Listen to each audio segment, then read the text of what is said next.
우리에게 주시는 하나님의 말씀은 요한계시록 2장 8절로 17절까지의 말씀입니다.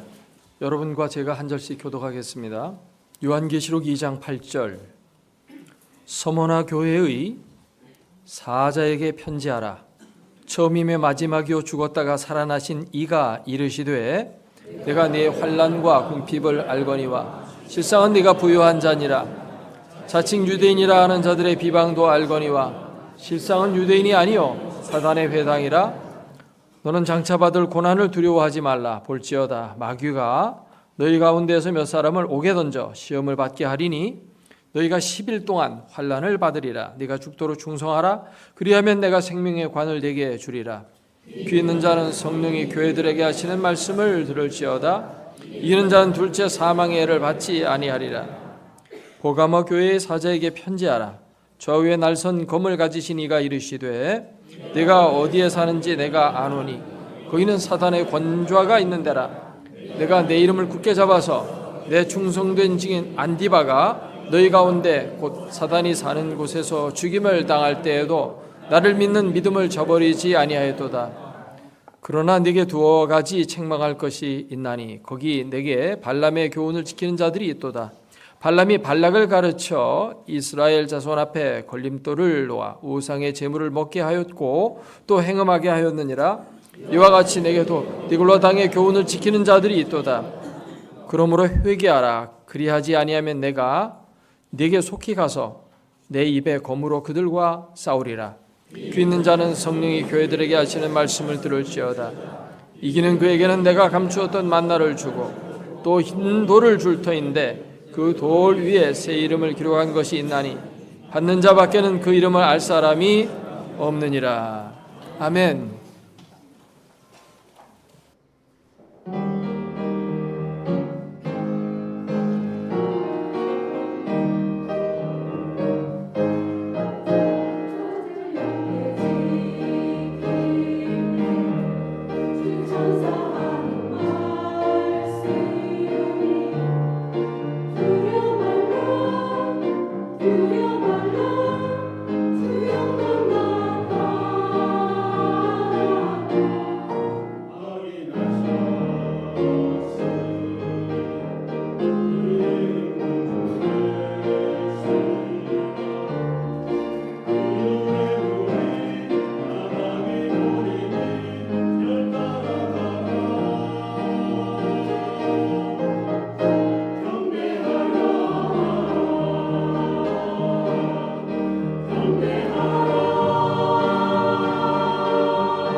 감리 교파를 창설한 존 웨슬리가 영국에서 열심히 전도를 하며 거리에서 혹은 공원에서 복음을 전파했습니다.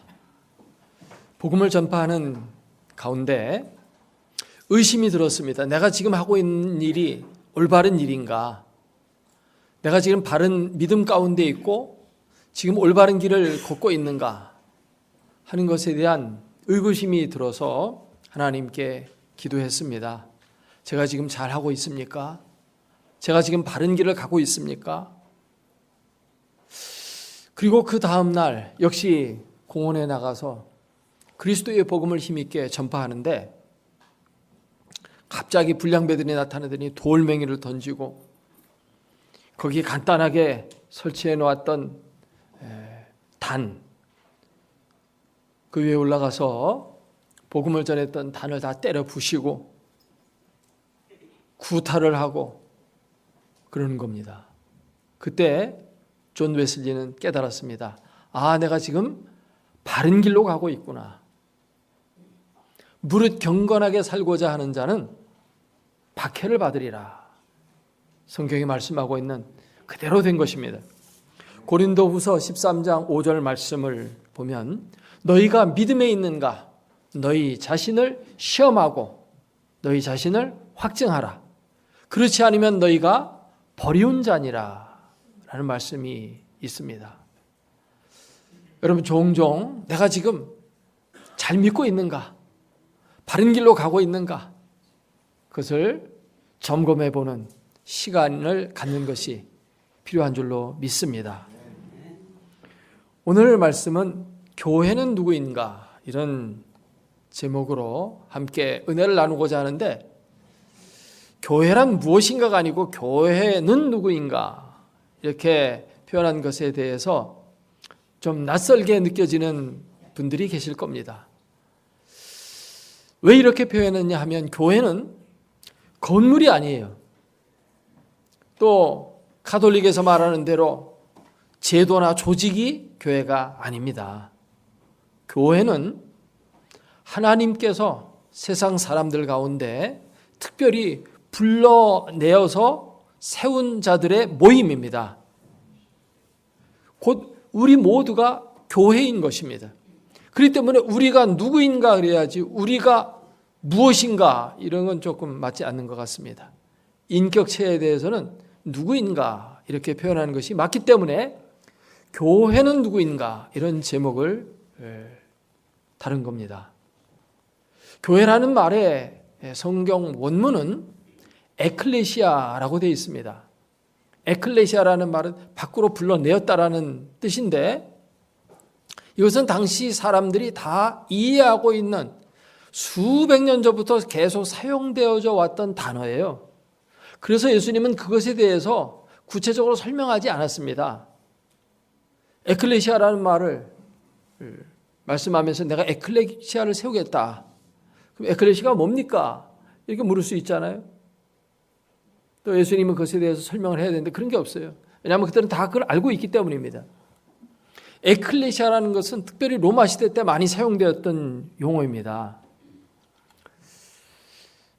이 에클레시아라는 것은 특별히 왕이 자교와 함께 다스리고 함께 그 나라를 세우고 확장시켜 나가도록 하기 위한 목적으로 불러낸 사람들을 에클레시아라고 불렀습니다. 요즘으로 말하면 대통령이 당선이 되었다고 할 때 대통령 혼자서 나라를 다스릴 수는 없지 않습니까? 거기에 비서실장도 있어야 되고 여러 각 부처의 장관들도 있어야 되고 거기에 많은 함께 일할 동역자들이 필요한 것입니다. 그래서 대통령은 그들을 부르지요. 너는 와서 국무총리 좀 해달라.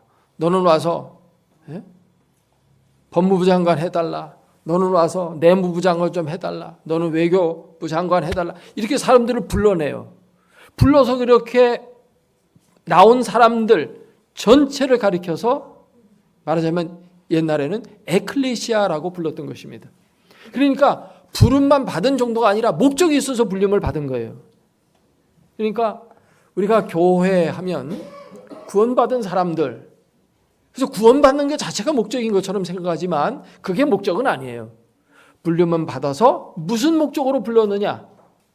함께 그리스도와 더불어서 그리스도의 몸이 되고, 그리스도가 부활하신 후에 하나님 보좌 우편에 앉으셨거든요. 하나님 보좌 우편에 앉았다는 것은 권능의 자리에 앉았다는 것이고 통치의 자리에 앉았다는 겁니다.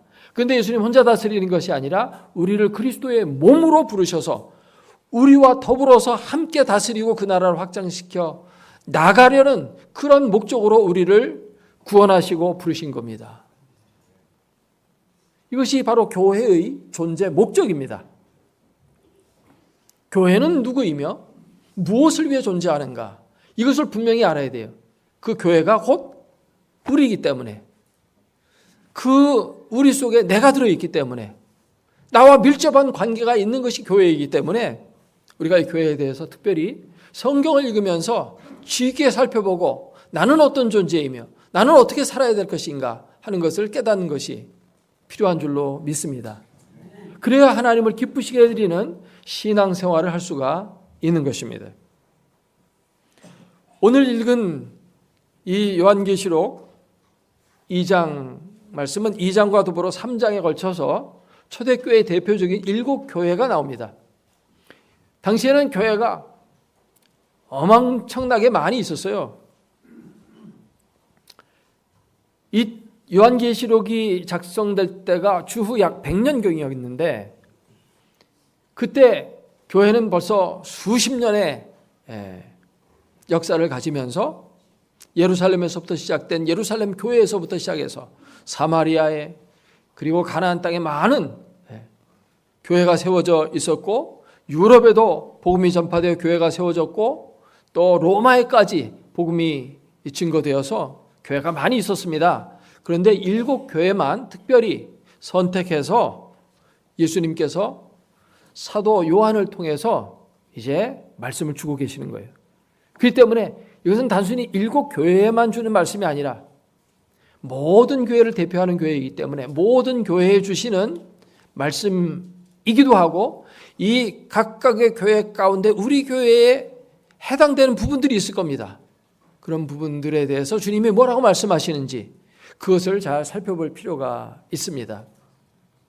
오늘은 봉독한 이 말씀을 중심으로 해가지고 각 교회마다 공통적으로 있어야 될 가장 기본적인 교회의 요소에 대해서 함께 말씀을 나누고자 합니다. 첫 번째는 뭐냐면 여기 8절 말씀에 서머나 교회의 사자에게 편지하라. 처음이며 마지막이요 죽었다가 살아나신 이가 이르시되 라고 말씀하고 있어요. 이 서머나 교회에 나타나신 예수 그리스도의 모습은 죽었다가 살아나신 분으로 나타나고 있습니다. 이 각 교회에 나타난 예수님의 모습이 다 달라요. 7교회에 나타나신 예수님의 모습은 7가지 모양이었어요. 그 예수님의 모습이 각기 다른 이유는 그 교회에 적합한 분으로 자신을 계시하고 있기 위해서 다른 겁니다. 특별히 이 서머나 교회는 박해와 죽음의 위협 속에 있었어요. 죽음의 위협 속에 있는 교회에게 가장 커다란 위로를 주는 것은 부활인 줄로 믿습니다. 그래서 예수님이 부활의 주님으로 나타나고 있는 겁니다. 여기 7교회에 공통적으로 나타나는 예수 그리스도는 살아계신 분으로 나타나요. 예수 그리스도는 십자가에 달려 죽으시고 끝난 분이 아니고 그분은 살아계신 분이시고, 우리가 첫 번째 교회인 에베소 교회를 보면 7 금초대 사이를 다니시면서 7 표를 붙들고 계신 분이에요. 제가 조금 전에 이 계시가 임할 때가 주 100년경이라고 말씀드렸어요. 예수님이 이 땅에서 사시고 부활하셨다가 잠시 이렇게 기절했다가 깨어난 게 아니에요. 깨어나서 벌써 돌아가셨을 겁니다. 나이가 많이 들어서. 그러나 예수님은 부활하셨기 때문에 영원히 사시는 겁니다. 살아계신 그분으로, 영광스러운 분으로, 빛나는 광채와 빛나는 주석 같은 모습으로 우리 주님이 나타나셔요. 예수 그리스도는 부활의 권세를 가지시고 지금도 살아서 교회 가운데 역사하시는 분이시라는 겁니다. 우리는 이것을 확실히 믿어야 돼요. 우리가 열심히 믿는 것도 중요하지만 누구를 믿느냐, 이게 제일 중요하거든요. 미신을 믿는 사람도, 무당을 찾아가서 귀신을 믿고 있는 사람도 열심히 믿는 걸 봐요. 열심히 믿는 것이 중요한 게 아니고 누구를 믿느냐, 살아계신 분을 믿어야 된다는 것입니다. 인류의 4대 성인이라고 일컬어지는 소크라테스, 공자, 석가모니 다 세상을 떠났습니다. 그러나 예수 그리스도만은 영원히 살아계십니다. 우리 가운데 부활의 능력으로 역사하시는 분이십니다. 할렐루야.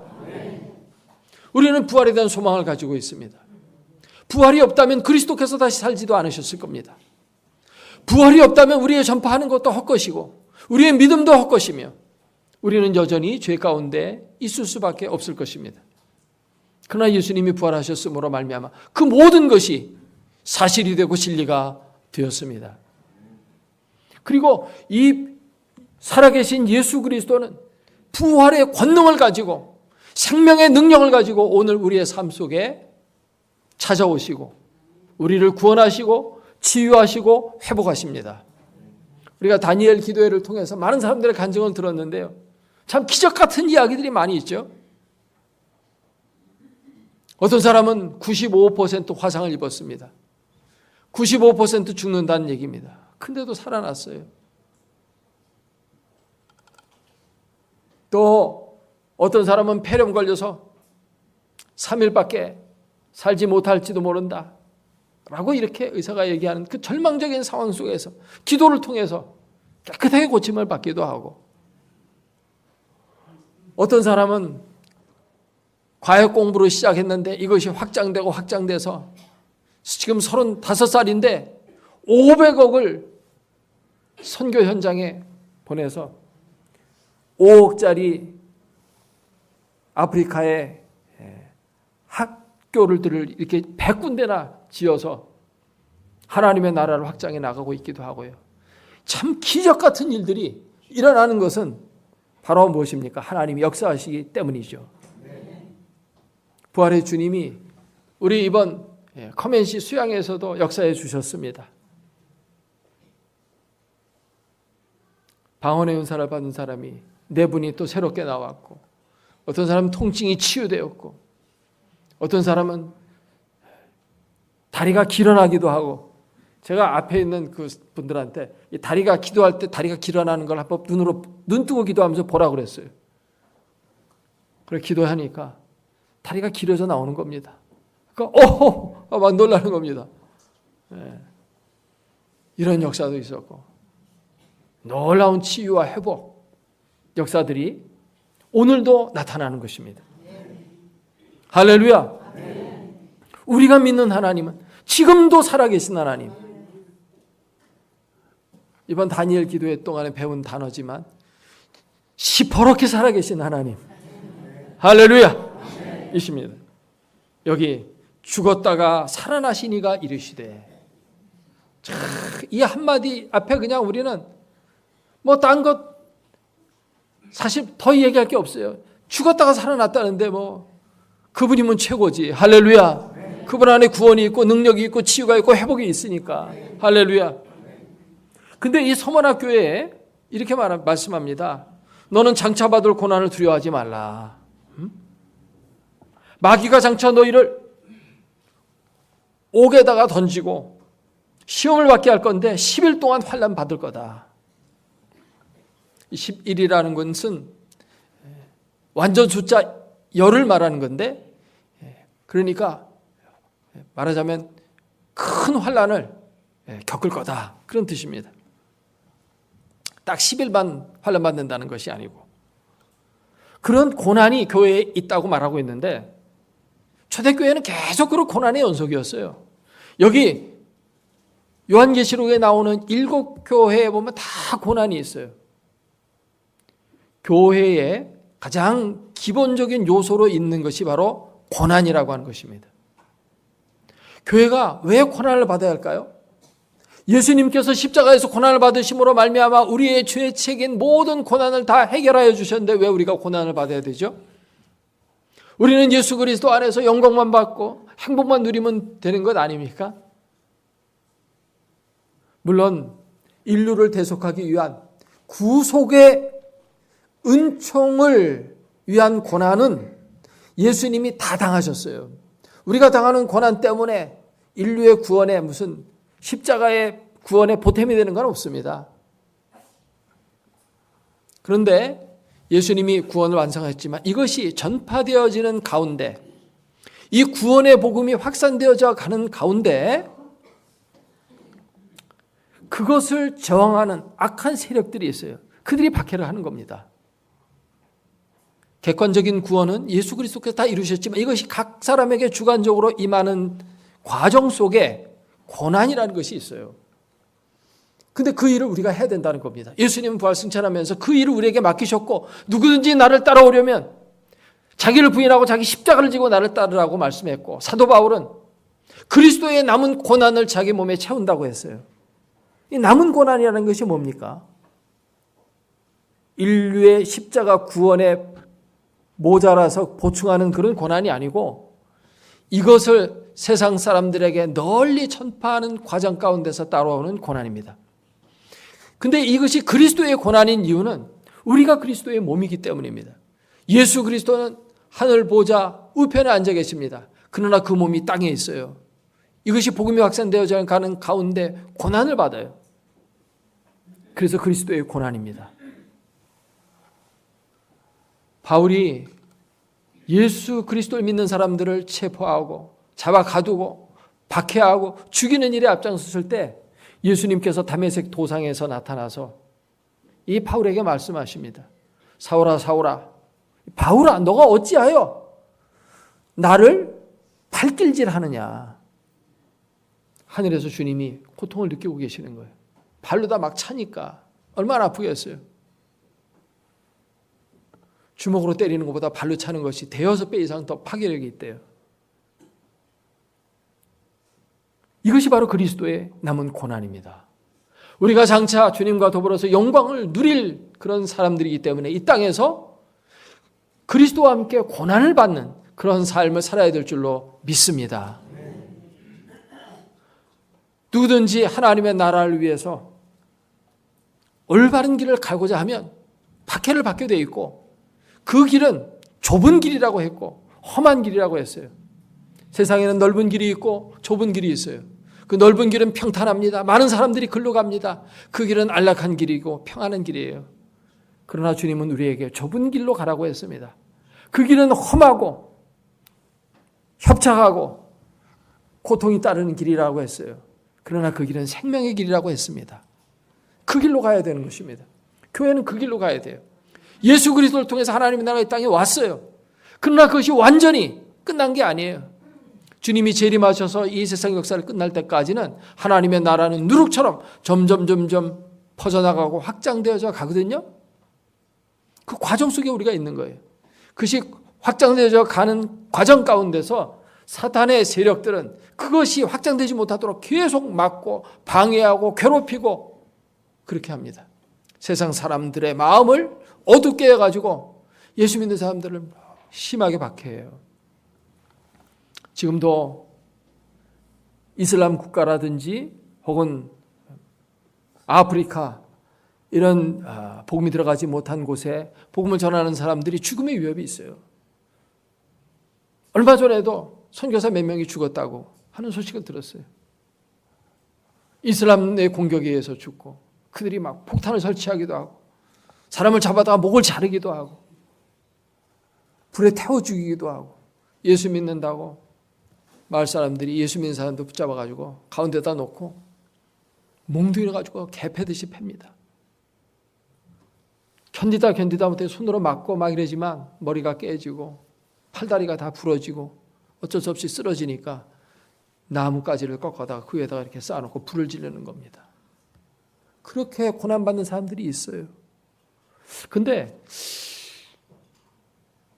우리들은 정말 예수님을 믿으면서 너무 편하고 있지 않은가 그런 생각을 좀 해볼 필요가 있습니다. 정말 주님을 위해서 헌신하고 충성스럽게 우리가 살아야 돼요. 오늘 말씀해 보면 네가 죽도록 충성하라. 이 말은 죽으라는 얘기입니다. 충성. 이거는 정말 옛날에 왕이 있을 때 그 왕을 위해서 정말 목숨을 다해서 섬기는 거, 그걸 말하는 거예요. 어디 나가서 싸우다 죽으라면 나가서 싸우다 죽는 겁니다. 자신의 모든 것을 다 바치는 거예요. 옛날에 계백 장군이 항사물에서 싸우다가 죽었다는 어떤 영화가 있어서 잠깐 봤는데요. 나라를 지키기 위해 가지고 먼저 자기 가족을 다 죽이더라고요. 자기 아내도 죽이고 자식들 다 죽여요. 그리고 전쟁터에 나가더라고요. 그게 얼마나 힘든 거겠어요. 가족들이 살아있으면 가족 때문에 자기 목숨을 걸고 싸우는 그 마음이 약해질까 봐 그렇게 하더라고요. 옛날에 이 성경이 기록되는 당시에 충성한다는 것은 그런 거예요. 근데 요즘 우리 너무나 편하게 예수 믿고 있지 않은가? 주님 앞에 물어보세요. 제가 어떤 충성을 해야 할까요? 그리고 여기 마지막에 7교회마다 편지를 하면서 후렴구로 동일하게 반복되는 것은 귀 있는 자는 성령이 교회들에게 하시는 말씀을 들을지어다 라는 것입니다. 예수님께서 말씀하시는데 너희는 내 말을 들어라 이러지 않고 성령의 말씀에 귀를 기울이라는 것입니다. 이제는 성령의 시대가 되었다는 것을 알려주시는 거예요. 성령의 음성을 들어야 돼요. 성경을 통해서 성령님 말씀하시기도 하고 때로는 기도할 때 우리의 마음 가운데 말씀하시기도 하고 사람을 통해서 말씀하기도 해요. 우리 하나님께서 말씀하시는 것에 민감하게 귀를 기울여야 됩니다. 저는 큐티를 가르칠 때 늘 성경을 읽지 말고 성경을 들어라 그렇게 가르칩니다. 하나님께서 지금 내가 이 성경을 읽는 그 순간에 내게 말씀하신다. 정말 살아계신 주님이 지금 내 앞에 계시고 그분이 지금 내게 나를 대면하여 말씀하고 계신다 하는 그러한 마음으로 읽으라는 겁니다. 데살로니가 교회 교인들은 사도 바울을 통해서 하나님의 말씀을 들을 때 사람의 말로 받지 않고 하나님의 말씀으로 들었어요. 그런데 사도 바울은 말하기 진실로 그렇다. 이 말씀이 믿는 자들 속에서 역사한다고 했어요. 1885년에 우리나라에 언더우드라는 선교사가 들어오므로 한국에 선교가 시작이 됐습니다. 복음이 들어왔고 빛이 한국 땅에 임했다고 교회사에는 그렇게 적혀 있습니다. 이 언더우드가 미국에서 신학을 공부하고 이제 여러 선교에 대한 정보를 구하면서 자기는 인도의 선교사로 나가려고 했었어요. 근데 인도의 선교의 길이 잘 열리지 않고 있는데 한국의 복음의 문이 열렸다는 그런 소식이 들려왔습니다. 그래서 그걸 위해서 기도하는데 자기 친구들한테 누가 이 한국에 가겠느냐 이렇게 물어봤는데 갈 사람이 없는 거예요. 근데 하나님께서 마음속에 들려주시는 음성이 뭐냐면 왜 네가 가지 그러느냐? 왜 너는 안 가려고 하느냐? 그 말이 들려오는 거예요. 그래서 그럼 제가 가겠습니다 하고 선교본부에다가 편지를 보냈어요. 제가 한국에 선교사로 가기를 원합니다. 그랬더니 선교본부에서 선교 자금이 없어서 못 보내겠다는 겁니다. 그래서 차에 피를 미루고 있는데 뉴욕에서 담임 목사로 오라는 청빙이 왔어요. 그래서 담임 목사로 나의 삶을 살아야겠다는 생각을 가지고 편지를 써가지고 이제 제가 그 교회로 가겠습니다라고 편지 한 통에다 우체통에다 넣으려고 하는데 갑자기 성령께서 음성을 들려주시는 겁니다. 한국은 어떻게 하고 너는 그곳으로 가겠느냐? 왜 그곳으로 가려 하느냐? 한국은 어떻게 할래? 그 음성이 들려오는 겁니다. 그래서 그는 이러지도 저러지도 못하고 하다가 다시 한번 선교 본부에 찾아가서 직접 이 결정하는 문제를 그 선교국장하고 상의를 해서 결정해야겠다 하고 갔어요. 갔더니 마침 어떤 사학가가 6,000불을 선교 헌금으로 내놓았는데 이걸 가지고 너는 한국을 가라 그러더래요. 마침 잘 왔다 그러면서. 그래서 그는 거기서 선교사로 파송을 받고 한국으로 들어오게 됐고, 한국에 지금 그분은 장로교 목사인데 장로교가 얼마나 이렇게 크게 됐어요. 하나님의 음성을 듣지 않았더라면, 그저 자기 생각대로 환경 돌아가는 대로 움직였더라면 어떻게 되었을까 생각만 해도 끔찍합니다. 여러분 삶 속에 성령께서 말씀하십니다. 때로는 사람을 통해서도 말씀하시고, 때로는 기도할 때도 내적인 음성을 들려주시기도 하고, 무엇보다 성경을 읽을 때 하나님께서 날마다 들려주시는 음성이 있어요. 그 하나님과 친밀한 교통을 하면서 살아야 돼요. 그게 교회의 정체성입니다. 오늘 우리는 이 서머나 버가모 이런 교회에 주시는 말씀을 통해서 정말 주님이 원하시는 교회가 어떠한 것인지 이것을 우리가 살펴보았습니다. 무엇보다 정말 주님을 믿는 교회 또는 성도들이라면 주님이 살아계신 것을 분명히 믿어야 되고, 그분이 부활의 능력으로 우리 가운데 역사한다는 것을 이걸 믿어야지만 힘있게 일어설 수 있고 사역할 수가 있어요. 그리고 그저 평안함만을 추구하고 나태하게 안일하게 있을 게 아니고, 주의 나라를 위해서 지금 영적 전투에 참여해서 고난이 우리에게 다가온다 할지라도 죽도록 충성하고자 하는 그런 자세를 우리가 가져야 할 것이며, 날마다 성령의 음성을 들어야 됩니다. 하나님은 지금도 왕으로 다스리시는데 말씀을 통해 다스리시거든요. 그러므로 우리가 하나님의 통치를 받고 하나님 나라 백성으로 살려면 성령의 음성을 날마다 들어야 된다는 겁니다. 성령의 음성을 듣는 것은 은사가 필요하지 않아요. 예수전도단 대표 문희근 목사님이 쓴 책 가운데 하나님의 음성을 듣는 것은 은사가 아닙니다, 이런 제목의 책이 있어요. 은사가 필요 없어요. 모든 사람이 성령의 음성을 들을 수가 있습니다. 그 음성을 들을 때 우리의 신앙에 활력이 생겨요. 아, 주님이 나를 사랑하시는구나 라는 확신도 오고요. 또 하나님이 기뻐하시는 바른 길을 갈 수가 있습니다. 우리 낙원교회 또 우리 모든 성도들이 정말 주님의 음성을 듣고 순종하며 나아가는 아름다운 성도들이 되어서 주님이 정말 기쁨으로 그 임재를 우리에게 주시고 그 능력을 우리를 통해서 베푸시고 놀라운 승리의 삶을 주시기를 주의 이름으로 축원합니다. 기도하겠습니다.